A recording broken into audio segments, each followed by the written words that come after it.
Varicose veins తో బాధపడుతున్నారా? భారతదేశంలోనే బెస్ట్ ట్రీట్మెంట్ అందించే ఏకైక హాస్పిటల్ ఏవిస్. నమస్తే రమగారు. నమస్తే జయ. రమగారు, ఈ రోజులో మనం చూసుకుంటా ఉంటే చిన్న ప్రాబ్లం ఉన్నా సరే దాన్ని ఫేస్ చేయలేక ఉక్కిరి బిక్కిరి అయిపోయి ప్రాణాలు తీసేసుకుంటున్నారు, అవసరమైతే ప్రాణాలు తీసేస్తున్నారు. కానీ చాలా పెద్ద సమస్య ఉన్న దాన్ని లాగి లాగి ఎట్లయినా నిలబడాలని ముందుకు వెళ్తున్న వారు కూడా చూస్తూ ఉన్నాం.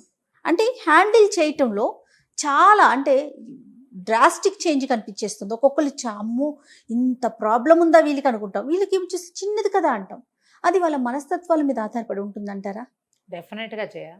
ఒకే రకమైన సమస్య ఉన్న వాళ్ళు ఇద్దరు, ఆర్థిక సమస్యలు, వివాహ సంబంధమైన సమస్యలు, ఆరోగ్య సమస్యలు, ఏదో హ్యాండ్లింగ్ ప్రాబ్లమ్స్ కొన్ని ఉంటాయి, హ్యాండిల్ చేయలేకపోతారు. అత్తవారిని హ్యాండిల్ చేయలేదా, పుట్టింటి వాళ్ళని హ్యాండిల్ చేయలేరు, జాబ్ ఉద్యోగంలో స్ట్రెస్లు అందరికీ ఉంటాయి కదా ఇవి. ఇప్పుడు సాఫ్ట్వేర్ ఉద్యోగాలు అనుకో, ఒకటే రకపు ఉద్యోగాల వాళ్ళు వందల వేలల్లో ఉంటారు, అందరికీ స్ట్రెస్ ఉంటుంది. ఒక్కోళ్ళు మేడం నుంచి దూకేసి కనపడతారు. అవునవును. ఎగ్జామినేషన్ టెన్షను, మార్కులు తక్కువ టెన్షన్, ఫెయిల్ అయ్యే వాళ్ళు, తక్కువ మార్కులు వచ్చే వాళ్ళు బతకట్లా. మరి ఎందుకు ఫెయిల్ అయిన పిల్లలు సూసైడ్ చేసుకుంటారు?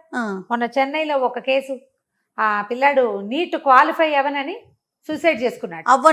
అవనని క్వాలిఫై అవ్వలేనని సూసైడ్ చేసుకున్నాడు. ఆ అబ్బాయికి డిస్టింక్షన్ వచ్చింది ఇంటర్మీడియట్లో. నీట్ ఈసారి క్వాలిఫై అయిపోతే నెక్స్ట్ టైం క్వాలిఫై కావా నువ్వు? పోలీసులు కావనుకో ఏమవుతుంది? అదే జీవితమా? ఆ డిస్టింక్షన్ వచ్చిన పిల్లవాడు అతను అనుకున్నన్ని మార్కులు 550 625 రావాలనుకున్నాడు. అన్ని రావని వాడికి తెలిసిపోయింది. ఆ పేపర్ రాస్తారు కదా, వాళ్ళే లెక్క పెట్టి చూసుకుంటారు ఎన్ని వస్తాయి, అన్ని రావు అని సూసైడ్ చేసుకున్నట్ట. 3 ఛాన్స్లో 4 ఛాన్స్లో ఉన్నాయి కదా. మరి అలా అవమానాలు ఫీల్ అయిపోతారు. ఇప్పుడు మార్కులు రాని వాళ్ళు నీట్లో క్వాలిఫై అవ్వని పిల్లలు బతకట్లా. ఇంకోసారి ట్రై చేసే వాళ్ళు లేరా? ఎక్కడుంది తేడా అనేది మనకి ఎప్పుడూ అనుమానంగానే ఉంటుంది. నువ్వు వివాహ సమస్యలు చూడు, భార్యాభర్త ఏదో మాట అనుకున్నారు, అమ్మాయి గదిలోకి వెళ్ళి తలపేసుకుని సూసైడ్ చేసుకుంది. అసలు మాట అనుకొని మొగుడు పెళ్ళాలు ఉన్నారమ్మా లోకంలో. ఇవాళ కాదు, మన తాత ముత్తాతల నాడైనా మాట అనుకోలేదా? అనుకోకుండా ఉంటారా? ఇద్దరు వేరు వ్యక్తులు కలిసి ఉన్నప్పుడు ఆఫీసుల్లో తగాదాలు, అప్పులు లేనివాడు లేడా? ఉన్నారా ప్రపంచంలో ఎవరైనా వీడికి అప్పులు లేవు అనేవాడు ఉంటాడా? ఏదో ఒక బ్యాంక్ లోన్ ఉంటుంది కదమ్మా, మార్గం ఉంటుంది.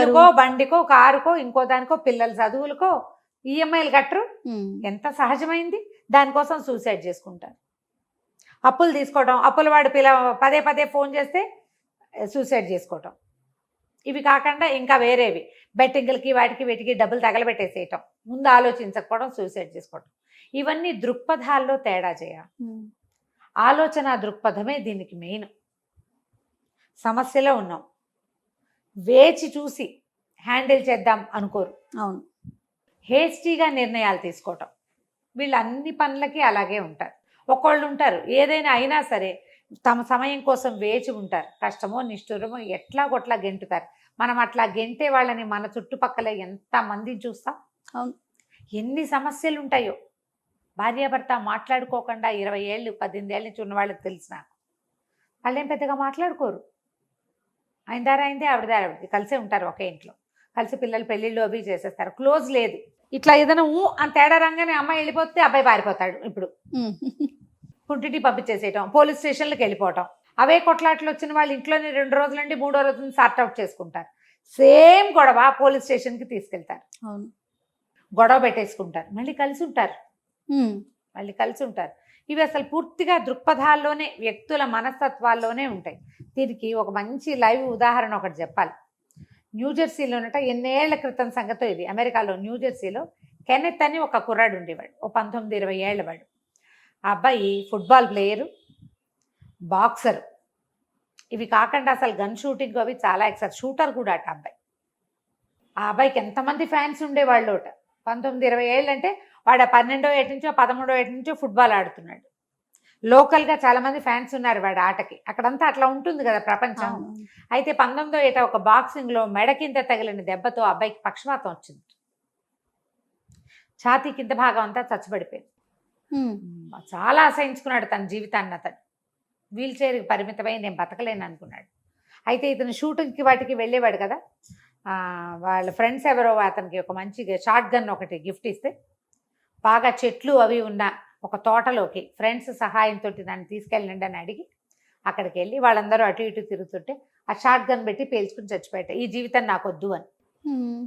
ఇంచుమించు అదే సమయంలో ఇంకో కుర్రాడు ఉన్నాడు, అదే న్యూజెర్సీలో.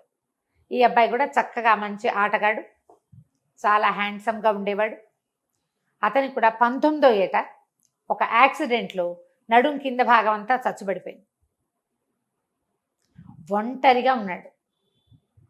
అతని పేరెంట్స్ వేరే చోట ఉన్నాడు, ఇక్కడి నుంచి మూవ్ చేయలేకపోయారు. పేరెంట్స్ కూడా సింగిల్ పేరెంటేనట. అమెరికాలో అవి సర్వసామాన్యం కదా. ఈ కుర్రాడు ఒంటరిగా తనే ఉండి వంట చేసుకుని తిని తనే వండుకుని తన బట్టలు తనే ఉతుక్కుంటూ, అయితే ఇతనికి యాక్సిడెంట్ అయింది కదా, గవర్నమెంట్ నుంచి కొంత డబ్బు వచ్చేది అతనికి. ముందు కుర్రాడికి కూడా వచ్చింది.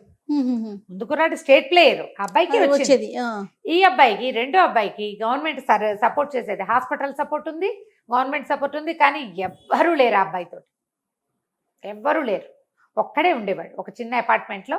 గవర్నమెంట్ నుంచి వచ్చే డబ్బుతోటి, చుట్టుపక్కల వాళ్ళు కొంచెం కొద్దిపాటి సహాయంతో, షాపుల వాళ్ళు వాళ్ళ హెల్ప్ తోటి తనే బట్టలు ఉతుకునేవాడు, వాషింగ్ మిషన్లో వేసుకునేవాడు, తనే అన్నం వండుకుని వంట చేసుకుని, అన్నం వండాలని ఏం వండుకుంటారు వాళ్ళు, ఏవో వండుకుంటారు కదా, తినేవాడు. క్రమంగా ఈ అబ్బాయి ఎంత అత్యద్భుతమైన పుస్తకాలు రాశాడంటే, ఈ వీల్ చైర్ గేమ్స్ మీద అతను రాసిన పుస్తకం 12 సార్లు అచ్చయిందట ఇప్పటికి. ఆ పుస్తకం మీద అతను సంతకం చేస్తే ఆ పుస్తకానికి 5 ప్రైజ్ వస్తుంది. సేమ్ వయసు, సేమ్ ప్రాబ్లము, సేమ్ ఇదే. ఆ మొదట ఫుట్బాల్ ప్లేయరు కెనెత్కి విపరీతంగా ఫ్రెండ్స్ ఉన్నారు, ఫ్యామిలీ ఉంది. రెండో కుర్రాడికి ఫ్యామిలీ లేదు, ఫ్రెండ్స్ లేరు, సింగిల్ పేరెంట్. ఆ తల్లి అక్కడెక్కడో ఉద్యోగం చేసుకునేవారట. మరి దీన్ని ఏమనాలి? ఎన్ని చోట్ల స్పీచెస్ ఇచ్చాట అబ్బాయి. ఎంతమందో ఉన్నారు అతనికి. ఇప్పుడు ప్రపంచం అంతా అతనితోటే ఉంది. ఒక పుస్తకం 12 సార్లు ప్రింట్ అయిందంటే ఏమనాలి చేయాలి? ఎంత గ్రేట్ కదా రమ్మగారు కదా. ఇప్పుడు చూడు, వీళ్ళ దృక్పథాల్లో ఉంది కదా తేడా. అవును, ఆలోచన విధానమే, ఆలోచన విధానంలోనే ఉంది పూర్తిగా. చాలామంది మాకెవరు చెప్పేవాళ్ళు లేరు, మాకెవరు చేసేవాళ్ళు లేరు, మాకెవరు తోడు లేరు, పెద్దవాళ్ళు లేరు, ఎవరు మంచివాడు చెప్పేవాళ్ళు, ఇలాగే అనుకుంటారు. మనకు మనమే మంచి చెప్పుకోవాలి, మనల్ని మనమే చూసుకోవాలని పొరపాటును కూడా అనుకోరు, ఆలోచించరు. అవును, ఆలోచించుకోవడం ఎంత పెద్ద తప్పు కదా. ఈ రోజున మన సమాజం చాలా చిన్నదైపోయింది. మనకి ఇదివరకట్లాగా పెద్ద కుటుంబాలు లేవు, చిన్న కుటుంబాలు. మనకి మనమే తోడు, మనమే బూస్టప్ చేసుకోవాలి. ఏదైనా సమస్య ఉంటే ఆగి వేచి ఉంటే సమస్య తీరిపోతుంది, లేదా సమస్య నుంచి బయటపడేందుకు ఒక మార్గం తప్పకుండా లభిస్తుంది. అవును, కానీ తొందరపాటు చర్యలకి వెళ్ళొద్దు. ప్రపంచాన్ని చిన్నది చేసేసుకోకండి. దాంతోపాటుగా మీరు మిగిలిన సమాజానికి ఎప్పటికీ మంచి ఎగ్జాంపుల్ కాలేకపోతారు. మీ వల్ల, మీరు ఇలాంటి తొందరపాటు పని వల్ల మిగిలిన సమాజం కూడా అదే తొందరపాటుకి పరిగెడుతుంది కదా. మనం చూసాం, ఒక తండ్రి కూతురు ఇష్టం లేని పెళ్లి చేసుకుందని ఆ అబ్బాయిని చంపించాడు. అవును, అదే పని 2 నెలలు 3 నెలలు తిరగకుండా ఇంకో తండ్రి కూడా ఒక ఆయన చేసేసరికి ఇంకో తండ్రి, మొదట ఆయనకి డబ్బులు ఉన్నాయి, రెండో ఆయనకి డబ్బులు లేవు, ఎవరికైనా డబ్బు ఇచ్చి చేయించలేడు, తనే చేసాడు. అంతే. ఆ దెబ్బ ఆ కుర్రాడి మీద కాకుండా తన సొంత కూతురు మీదే పడింది. ఒకళ్ళు చేయటం వల్లే కదా ఈ తొందరపాటు పనులు. మీరు సాధించింది ఏమీ లేదు. అమ్మాయి జీవితము పాడు, మీ జీవితము పాడు.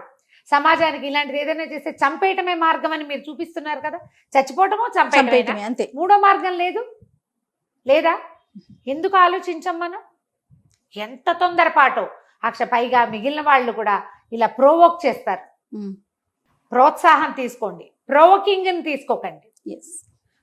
ప్రోత్సాహం వేరు, ప్రేరేపణ వేరు.